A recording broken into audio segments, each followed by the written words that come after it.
down to fiction-wise, I have a lot of short stories through fiction-wise who predominantly, their business model was reprints only.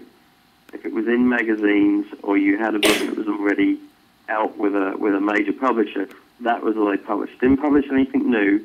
It was all reprints. And, and they set the pricing of, if it is this long, it's this price to download.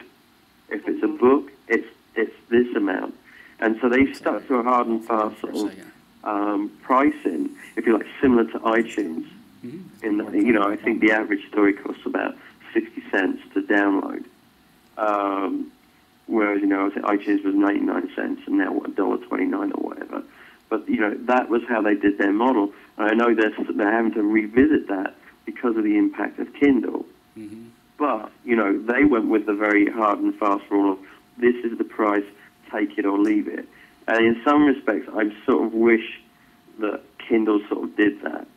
Or if you like, Amazon was doing that to set a fixed price. Because, like I say, it's the people who said to Sam, it's like, oh, I want to read your next book. Are they saying it because they're going to buy it, or are they saying it because they're expecting it for a penny?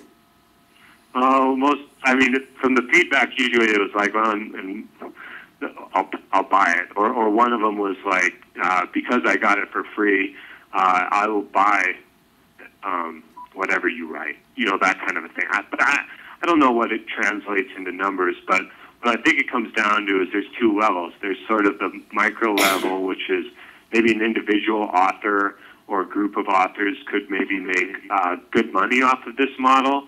But at the macro level, as far as what kind of erosive effect it could have on the entire industry is another question altogether.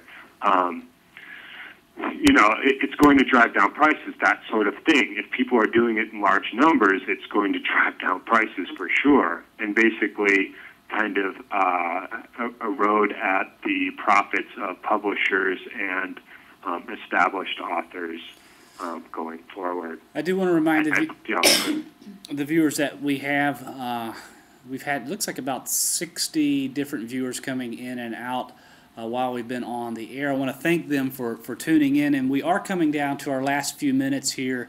So if you have a question that you want to get in for any of our authors or our panel here tonight, I encourage you to use the instant message chat feature that we have. We had a great comment from one viewer here, Lou Gagliardi, said in comment to what we were just talking about a moment ago that that's how he works as a reader. He says, if I can find a book or a book one in a series that's for free and he enjoys it, he likes the author, he'll go and find other books and pay for them. So there's one reader's perspective. That's not exactly scientific data, but we do have at least one reader's perspective. If you do have a question for our panelists, feel free to jump into the instant message chat. We'll come down to our last 5 or 10 minutes here on Book Chatter. I am your host, Stacy Cochran. I'm joined in studio by my special guest host, Allison Hill, who is feeling a little bit better, I think. Hopefully, we'll keep our fingers crossed here and hope that she's feeling well. We're joined on the line. It looks like we just got bumped a couple of minutes ago, and many of you have joined back up with us.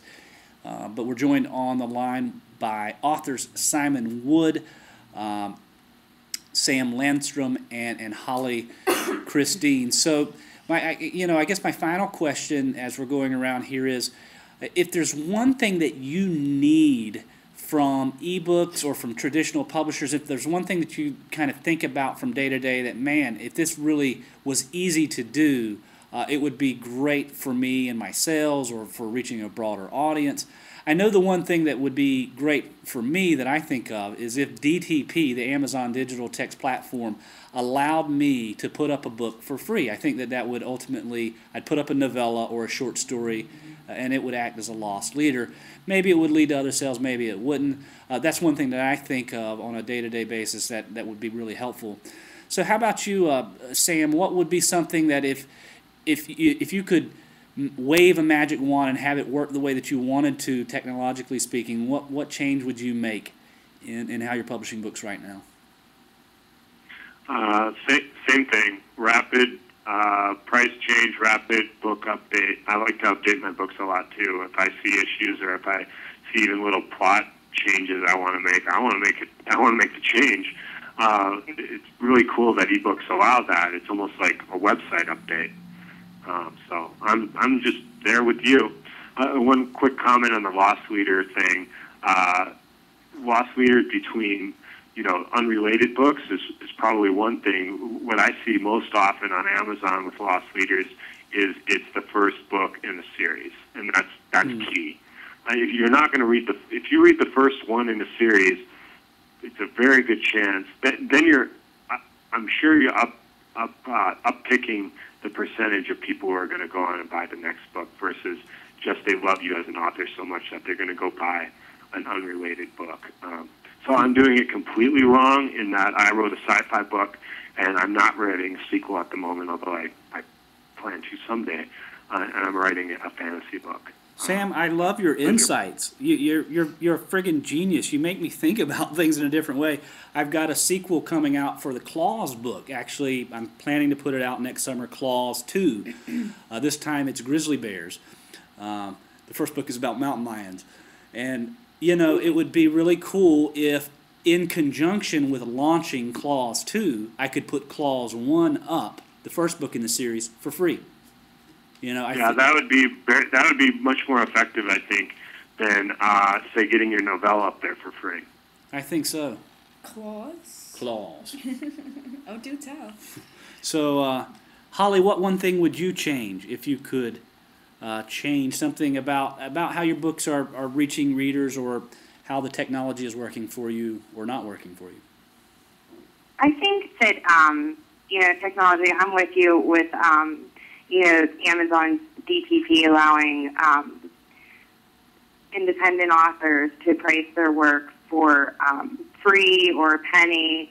But I also think it would be cool if you could, kind of going with what Sam said, what if you could just kind of create your own campaign with DTP and then have, a certain amount of time where the book's available for this amount. I mean, I think that would be relatively easy, like an easy program to create, something easy that Amazon could add to DTP that would make it easier for authors to kind of regulate their sales and set up sales campaigns. But overall, I'm really pleased and generally excited about, all of the opportunities that we have. I mean, 6 years ago, I wouldn't have been able to upload my book for nothing and share it with as many readers as I have reached.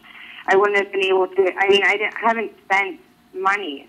I haven't spent money. I've bought some, silly things here and there, and I do have a website that I maintain, but that's minimal compared to what it would have cost me 5 or 6 years ago to self-publish a book. You'd primarily be looking at paperback and me nagging people constantly. Now I have it's almost like it's unlimited what you can achieve with this. And I think that how quickly things are changing, we talked about Harlequin a few weeks ago as well. I think that there is a need to recognize how the industry is changing, how these new technologies have impacted the industry, and acknowledging that there is a wealth of work out there that readers are genuinely interested in.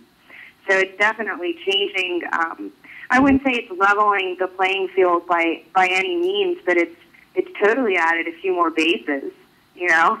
Absolutely. So, Simon, how would you answer that question? If you could change one thing about how your books are distributed or sold from a technological point of view, or from how traditional publishers work, since you have a lot of experience and credibility there, what would it be? Actually, I'd go back to the Amazon model and Barnes & Noble, to be honest, because there's something that I would actually slow down how many ebooks are put on the site. Because at this point, you can upload, 5,000 people can upload a book at the same time, which is the same as throwing 5,000 books in a bookstore. You're going to have to go and look to find them. What I would do is do something similar to what Fiction-Wise did, which is everybody goes into a queue. So your books will come out, say with Stuff I Don't with Fiction-Wise, I'd sell them 10 stories at a time. They would come out 2 a week, and those 2 stories for those 5 weeks would be on their front page of Fiction-Wise, saying, these are our new stories this week, and they would release something like 25, 30 stories, and 2 of them would be mine on the front page. If you did that now with, say you had 20 stories in each genre that Amazon put out, so everybody, from whether you're big or small, is on the front page of the Kindle store for a week or 3 days or something, that would help sell the book. Because suddenly it's because you can't browse as easily as you can through a bookstore, it's the fact that anybody who comes to the Kindle store can see what's out this week and can download it rather than have to find out about it after it's come out. So instead of having 5,000 books launched this week on Kindle, we get 100. And everybody basically goes into a queue and then comes out that way. I think at least it would give someone who's a mid-lister or an independently published or who's someone who's self-publishing at least a face out there for their book. Even if it's for a few days, I think it would make an impact. Because it's made an impact on the stuff I did on Fiction-Wise. So how, on Fiction-Wise, I'm not terribly familiar with that, is there some sort of vetting process to make sure that the books are formatted well? Is that... Yeah, basically, they have their requirements the same as Smashwords or whatever you send out. The only problem with Fiction-Wise it has to be traditionally published originally. They don't publish original fiction. Their model has always been that it's going to be a reprint. And so, basically you say where it's published, what the copyright was. They basically send you a contract for each story and stuff like that. So if your thing was published in Alfred Hitchcock or it was published in Asimov's or something like that, then they will take that as a legitimate publisher. With some of my short story collections, I've broken the books down into individual stories and sold them the individual story. Because the book was traditionally published, they accepted that. So they brought it in. But the thing that's going to change the way Fiction-Wise exists is that they were bought by Barnes & Noble about 8 months ago. And so I know there's an awful lot of changes of whether the stuff that is, the stuff that is, if you like, that goes from Smashwords to Barnes & Noble, whether that's going to go from Barnes & Noble to Fiction-Wise. It's sort of like, if you like, interbreeding of e-tailers at the moment. But I certainly like the model, not necessarily from the point of view that it's only going to be traditionally published books and short stories that go on to Fiction-Wise, but I do like the way that they controlled the feed of stories to the public. So it wasn't this big wave. Everybody, whether you were Dan Brown or Joe Brown, you were going to get your face on the front page for a week. That's interesting. I know a lot of Kindle readers would certainly agree with you that there's just a big glut of stories that just shouldn't actually be published. It seems like Amazon has started vetting their work a little bit more than where they were, say, 6 months ago. There's at least a wait period now to make sure that the books are formatted correctly. At least the last book that I uploaded, it was that way. Well, and I think it'd be interesting actually I think there's an interesting point of probably why Amazon doesn't want every book on there to be free, because if they did that, Amazon doesn't make any money, and they're not a charity, they're a business. Yeah, I've kind of wondered why they haven't cracked down, quite frankly. Like I say, I mean, if you look at the top 100, most of them are free, and that's a ton of money that Amazon's losing. You can hear the big toilet up there, of the toilet of cash flushing when you look at that list. Not that I am that interested in Amazon's profitability one way or the other. I'm glad they've done what they've done, and I appreciate it. But I don't know. Maybe they're making their money off the Kindles themselves. But it's interesting that they haven't cracked down. I don't think it'll last. I think that they will have to institute some sort of control on it. I think probably like everybody, it's been nice advertising for Amazon, but whether they themselves seem overwhelmed by what's happening to them, basically the tail's wagging the dog. kind of situation. I mean, probably at some point Amazon is going to have to step in and say no, or say, you can't sell it at a penny, you can't sell it for free, just to basically control, because everybody's doing is basically using them as a free library at this point, and using their hard disk space. Yep.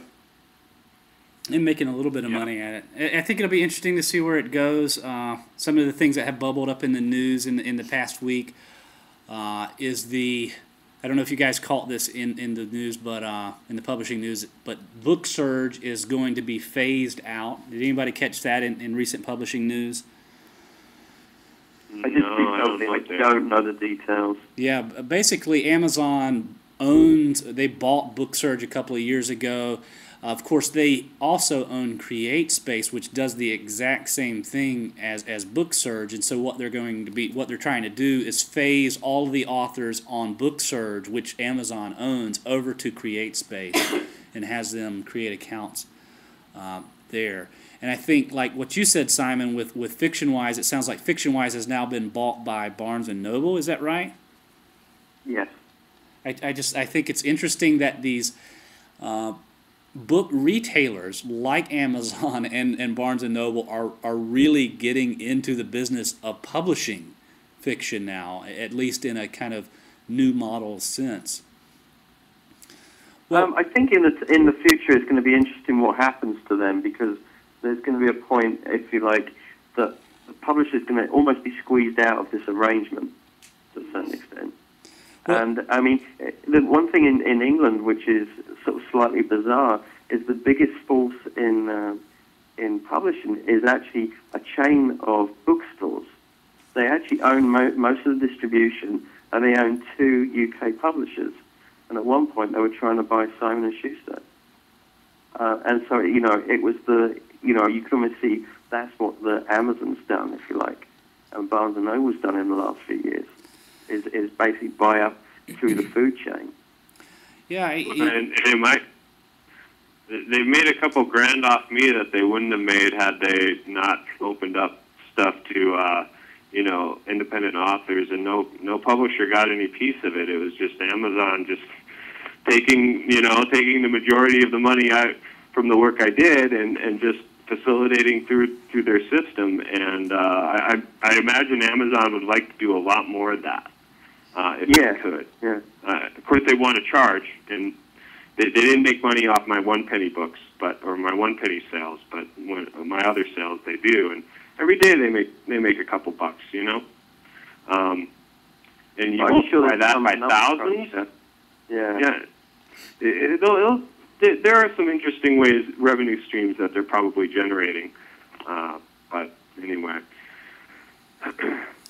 Well, maybe as a final question, to ask everybody, let me start with Simon, because you're plugged into the professional writers organizations in a way that none of the rest of us really are, having had a couple of novels traditionally published. How is traditional publishing really in trouble? We're making it sound like it really is, but is it really in trouble, or is it a fairly stable business model that just needs some tweaking and refining? I just think at this point, I think probably I think it seems to be pretty much proven, or it seems to be what's coming down the pipe, is that they are losing sales. I've heard some weird things about how Barnes & Noble's basically exists. How it actually finances itself is quite scary if it's true what I was told. But I think they are in trouble to a certain extent. I do think there's some stuff that's going to probably have to change over, if you like, the return policy. A lot of the $25 for a hardback and $8 for a paperback is tied up not necessarily in what the author is getting and what the publisher is getting, but a lot of the expense of how bookstores and publishers do business. And probably that's going to have to change to a certain extent, which will impact publishers and ultimately impact the writer. Obviously, I think Harper Studio did their stuff where they're trying to offer much, much lower advances, but giving you a much larger slice of the pie. you know, and that sort of somewhat worries me on you know, how that's going to get divided up and how those things develop. I just think it is a pivotal point where it's all going to go, how it's all going to hurt people is one thing. And I think something that is almost distracting that is the economic downturn. Everybody's saying no one's buying books. Is that because no one is reading, or because the fact that people don't have money in their pockets? And those things are running tandem at this point, and it's hard to decipher which is doing more damage right now. Yeah, that's hard to say. And in contrast to that, I've had this year has been my breakthrough year. I've never sold books like I've sold this year by finding this one particular niche market through Amazon Kindle. Well, it's been a fascinating discussion as always. I want to thank you guys for your time tonight. The authors that we've had on the show are Simon Wood, Sam Landstrom, Holly Christine. R.J. Keller was with us earlier. I sure hope she's doing all right. She vanished mysteriously, and we have not heard back from her. Of course, I'm joined in studio by Allison Hill. So go check out these guys' books. Sam Landstrom, Simon Wood, Holly Christine. I've got a couple of books online as well. Allison's going to have one or two here before too long, maybe. Hopefully, we'll keep our fingers crossed. Thank you all for tuning in. I am your host, Stacy Cochran. You have been watching Book Chatter. I'm going to save this episode over to YouTube if you guys want to watch it. You guys have a great weekend. Thanks so much for joining us on the line, guys. Thanks. Good night, everyone. Thanks. Good night. Bye. Good night.